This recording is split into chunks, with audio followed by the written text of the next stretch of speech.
only done with a good performance. I didn't. My takeoff was beautiful.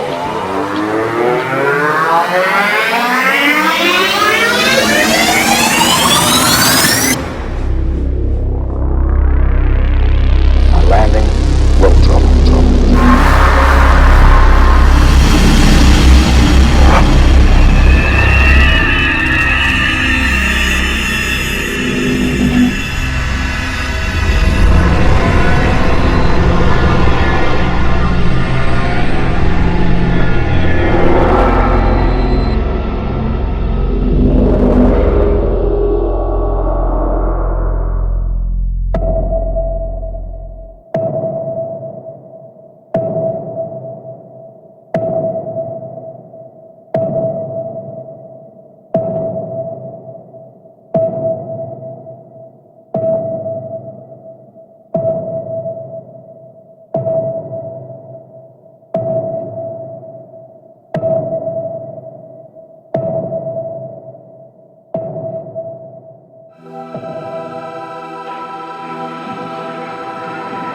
Ladies and gentlemen of this wonderful country, I've got to tell you that you are the last people in the world who will ever see me jump, because I will never, ever jump again when I'm through.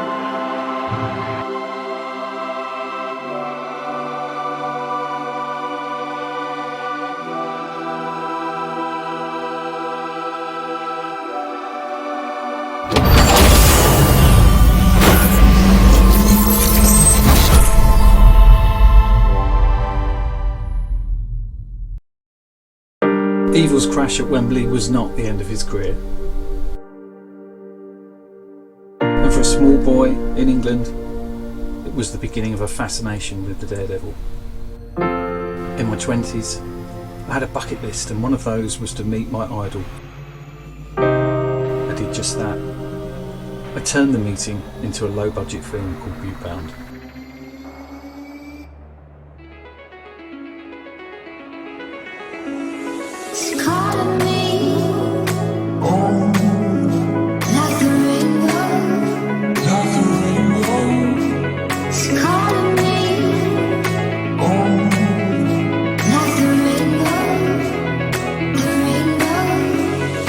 This is my nearly 20-year catch-up with my brother.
so here we are. We've got a dog.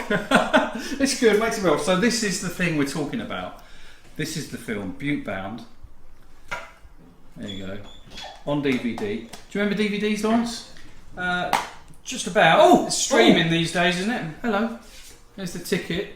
Which year's that again? I keep getting my years mixed up. That's the first one. First year. So this DVD covered both years, didn't it? Year 1 and year 2. Yeah, so let me tell you the story of what actually happened here. So I basically was made redundant, but in a good way. I left my job working for a health insurance company, and they gave me a golden handshake. That sounds a bit rude, doesn't it? Well, keep saying. They did give me something, and I didn't really need to work. I did, but But you thought you didn't? I thought I didn't. Yeah. So someone in their mid-20s, getting a lot of money, I basically wrote a bucket list, and one of my bucket list items was meet Evel Knievel, because remember when I was a kid I used to pretend to be him on my bike, so I found out that Knievel was doing a I'll show you this actually while we're here jumping about. This is a Photo Play magazine, and that's his poster from a film that he made called Viva Knievel. Anyway, I digress. You were a bit obsessed with that film, though. I was upset. I still am. Okay, that's okay. So basically, I told you that Evel was doing this event in Montana called Evel Knievel Week to celebrate his life. I don't know. How did you agree to come? How did that? I don't remember what happened. How you said? I was up for a party. I I think you needed someone to go with you and make sure you look after me. Yeah, look after you. Have a dedicated driver. Yes. In fact, I can show. You carry on talking. Yeah. So I thought, why not? Could be a good gig. And the strange thing was, it was a whole week. It was a build-up and the main event. And obviously Paul had the opportunity. Is that you had the opportunity to give the MCN award? Yeah, no. So what actually happened is, I heard that Evel was doing this Knievel Week thing in Butte, Montana. I contacted the organisers and said I'd like to come and meet them. I've got nothing. So I contacted MCN and I said Motorcycle News, and I said I'm going to try and get an interview with Evel Knievel, and they said good luck with that. We've tried. So I said, if I can get an interview, will you pay me for my article? And they said, sure. So I said, tell you what would be nice, if you gave me a mock-up of your MCN cover and I could present it to him. And they said, sure. So they made me a mock-up, which I got framed. And what I did before I went out there, I did an AP. So back in the day, an AP, yeah. An AP was like a press release. Oh, okay. So I wrote this press release about this mad Knievel fan who was travelling 3,000 miles to meet his hero, and I sent it to all the news agencies, because that's how you did it back then. I don't know if we still do. Now you just use Twitter probably. And so we went out there. This is the picture from the Montana Standard. So when we arrived, we were like infamous almost. We were celebrities. Yeah, it's like these mad Brits have turned up, and there's someone else in that picture as well. Oh yeah, so, there's Lynn. My significant other, Lynn was there, my girlfriend. Yeah. And there's still going well today, which is good to say. There's a whole article. Here we go. Shall I read you the quote? Go for it. It's from the paper. I think Paul might have scripted this, but I didn't know this. Well, you must have just said it then. If they quoted you. Right. Okay. I'll read this. So Evel fans, not flans. No, flan. That's it. Evel fans who flocked to Butte last week were described as a pilgrimage to the. I can't talk. Paul Skyaaz booked a transatlantic flight from England for the chance to meet his hero. I've been a fan since I was in short pants. It's trousers over there. Trousers. Yeah. It's not white fronts. It's, They mean trousers. Shorts, they mean. That's fixed. He always represented to me the coolest image possible. Skyaaz has a website, Knievel Corner. Is that still going? No, I don't think that is going. Oh, well, let's not but talk at the about heart, that then. He's a fan, thrilled to be in Knievel's hometown. Right, so anyway, we arrived in Butte, and because I'd done this press release, do you remember when we checked into the hotel, the Finland hotel? We had the people from the KXLF news station, we had people from Montana Standard, the people from the museum, and it was crazy. The next day we came down and we were whisked off, weren't we, to the museum, and then we were on the news that night. Today we caught up with some admirers who made their trip from the UK, hoping to shake hands with their idol. And now I'm grown up, I just want to come to where he was born and meet the guy. Paul Skyaaz is a die-hard Evel Knievel fan. He's traveled all the way from Britain for a chance to meet his legend. When I was a kid, I never thought I'd meet Evel Knievel. He was just, I used to pretend to be a stuntman on my bike like all kids. I used to do little jumps in the garden, wheelies up the road. Everyone wanted to be Evel Knievel. When a British motorcycle magazine found out that Skyaaz was planning to be in Butte for Evel Knievel Week, they sent him with a memento to present to the Daredevil. This is quite a compliment. I appreciate it. Through the years, Evel's collected gifts from hundreds of fans, but he says this one has special meaning. That's because it comes from thousands of miles away. I think it's wonderful. I think it's wonderful. I went over there and presented them with a good performance. My takeoff was beautiful. My landing, little trouble. I'd like to go back there someday. Not to jump. For Paul Skyaaz, a lifelong dream has now become a reality. It's memories of Evel Knievel Week in Butte, Montana that he'll cherish forever. I'm glad that I can be part of the first week, and I'm glad that I get the opportunity to meet him. So it's just a dream trip for me, really. Now, Skyaaz even has a website set up dedicated to the Daredevil. If you'd like to visit it, you can log on to www.knievelcorner.co.uk. The thing I don't like about that clip is my glasses. Which clip are we talking about? Oh, the bit when you were being interviewed and that? On the news, yeah. You did look a bit... professory. They were quite large glasses, weren't they? No, they were thin. Oh, were they? Yeah. Oh, okay. They were thin. I like the way you've been watching this. When was the last time you watched this? 2004. $2,500 going once. I have $2,500 going twice. It's sold going to London, England for $2,500. Give these guys American Plaza. Thank you so much.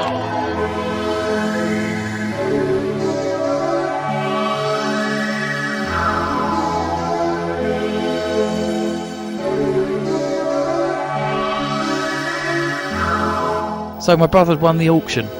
A great reminder of another fantastic week in Butte, Montana, in Knievel Days. What you want to have a look at? Oh. You want to have a little look at my Evel stuff that's being moved around? Oh. So that's Original ticket, yeah, grab that up, Paul. I'll pick it up. Oh. Evel Knievel, the old original ticket, May 26. Oh. So after winning a bit of money in Vegas, Yeah. I blew it all in an auction. I don't even know who I was bidding against. So when Lynn came over, she got a signed picture. Yeah, where's that? It's in the loft. So Oh. it's been a while, but I think there's something else we should mention that. Tell me. Talk to me. Didn't our friend Hammond basically Oh! nick your script? And, Oh! and it's worth clarifying this. We created this film. I was majority of the cameraman. Executive film man or something. You I don't think I was in the film much because I was behind the camera mostly, but that's what happens to well, that you were the cameraman. But the strange thing was, which happened, didn't it? Did something about 4 years later. Yeah, so basically the story behind that is I was contacted by a production company working with the BBC. So BBC, most of their stuff is outsourced to third-party production companies. And they contacted me and said, we understand you made a film called Buttebound. And I said, yes. And they said, we're trying to find it.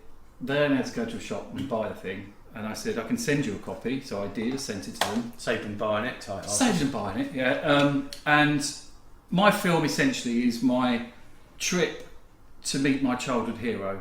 And I wanted to, along the way, speak to people that knew Evel. And they contacted me, I sent them the film. I went back to them a couple of weeks later and said, can I get involved? Would you like any assistance? And they're like, no. And we watched it, didn't we, on New Year's Eve, whenever they aired it. And Richard Hammond made a film travelling to meet his childhood hero. It's almost your script, word for word. Yeah, with... We should have copyrighted it. Was there a copyright on here? Well, you can't copyright an idea. Yeah? Yeah, but he nicked your script. Well, he didn't nick the script. Oh, I don't know. There wasn't much of a script, if we're honest. But yeah, it was disappointing. But I got a few emails from people, and they just said we saw the thing. Yours was better. Well, I don't think mine was better, but I mean, mine cost the square root of not much.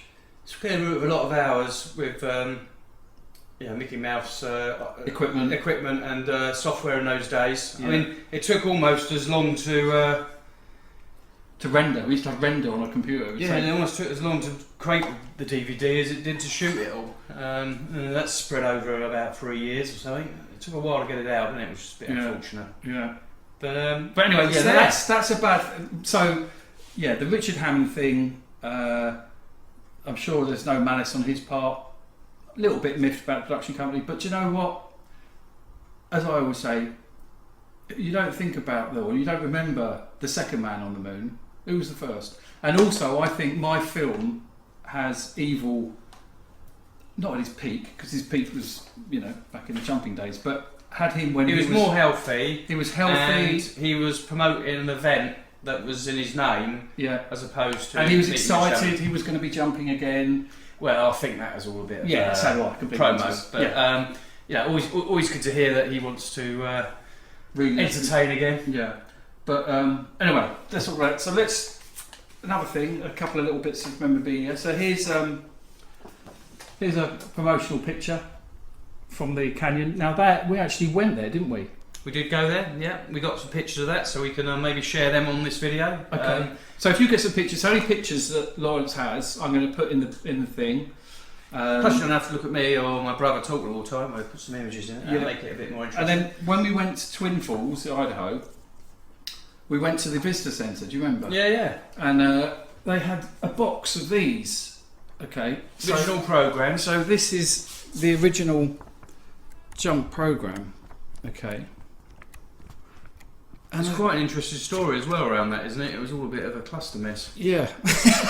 You can swear. Oh, right, no, but yeah, so they had a box of these, and I think you bought a load of them, didn't you? I've probably got loads of them, a bit of a haul. So I bought one. I think they wanted a couple of $10, something like that. But we upstairs, somewhere in my loft, not only have we got a picture with, which is signed by Evel. I think it's quite a rare picture, which Oxo gave us. Yeah, so one of the sad things about the film is it's a historical document of that period, but it's sad because many people in there, not just Evel, but a lot of the players have gone. So some of those players were Oxo Corbett.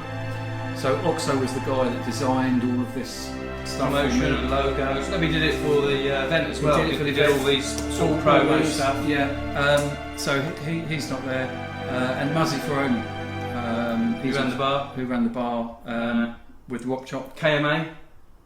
Kiss my ass. Yeah. His favourite phrase. But there's one guy who we met at the event, and he's still there. And he's not there. He's not in Butte. He's still in the States, and he still contacts me and abuses me regularly. And that's Carl Adamson. Remember him well. So great fan of the American Chopper, riding those big bikes out there. So So I might on a later date, a later video, I might hook up with Kyle, and also I might even try and speak to some of the other people in the US, and we're getting a Zoom call and have a chat. But what are your final memories of this strange period for 2 years? It was just a great opportunity to go to America, meet great fans of Evel, meet Evel as well, and it was so good. We went back 4 times. So we did go back 4 times, but to be honest, the best. First year was probably the best because we got major accolade, and the second year was good. But this, as it got bigger and bigger. And Evel was in it less and less due to health. Yeah. I think the final year he was very poorly, wasn't he? And we didn't go for the year after because I think they ran the event the year after he died. And for me, what's the point in going if he was not there? No, I would have liked to. I think it's probably we spent enough money chasing that, and it started becoming a bit of an annual pilgrimage, and it was time to do something else. Yeah. And we thought, if we're going to do it, let's do it every few years. Unfortunately, we never did get back there. Do you think you'll ever go back? Well, I went to Daytona for a whole week trip there for Speed Week, and there because of NASCAR, etc. So, yeah, I like to go and do those different trips. I think now has been a long enough period that maybe it would be worth going. I mean, obviously, Spanky Spangler's still involved. Some of the key people who were around. Well, no, the event doesn't run anymore. It's not running at all? No. Oh, I thought they were still trying to keep it going. No, the event doesn't run anymore. Oh, well, we won't be going back then. Won't be going back. But I'm just saying, would you ever go back? I mean, would you ever pass through Butte? Yeah, I think Montana's a fantastic state. It's one of the biggest states with the least people. Absolute wilderness. What did it's you say? Real interesting One industry. In the film, you say 1 foot. 1 mile high, 1 mile deep. We love it. That's what you said. Oh yeah, it's 1 mile 1 mile wide, 1 mile deep, 1 mile high. We love it. Yeah, something like that. It's on there. But you know, it's quite an interesting town just from its copper history when copper was being mined there. Yeah. And yeah, I think Evel came from there, and they were still embracing that. It was really good to see. Yeah. So I hope you've enjoyed this look back at the Butte Bound DVD. Can't believe it's nearly 20 years. That's the crazy thing. Yeah. Well, that's why we're looking so young. I don't know if you can do much with your filtering to sort of make us look a little less. Yeah, I haven't got enough money for that. I'll tell you what we might do. Are you interested in doing a commentary on this? If I get this and put this on YouTube? Well, I did a commentary on one of your other films, if I remember rightly. A couple of beers always bribe me into these sort of events. Okay, so if we can arrange that, if you think that's a good idea, put a note in the comments and we'll do it, right? Definitely. Yeah. And then we'll tell you what really happened behind the scenes and what was really going on. Well, if we're loosened up with a bit of lager, and gin, we'll definitely. But it's nothing. Tell a few more truths. Yeah, well, we'll tell it a few more insights, spicy stories. But yeah. Well, look, thanks for tuning in. Please like and subscribe to the channel if you haven't already. Thanks very much to Laurence. Thanks for having me. I look forward to seeing the finished item, and let's do some more.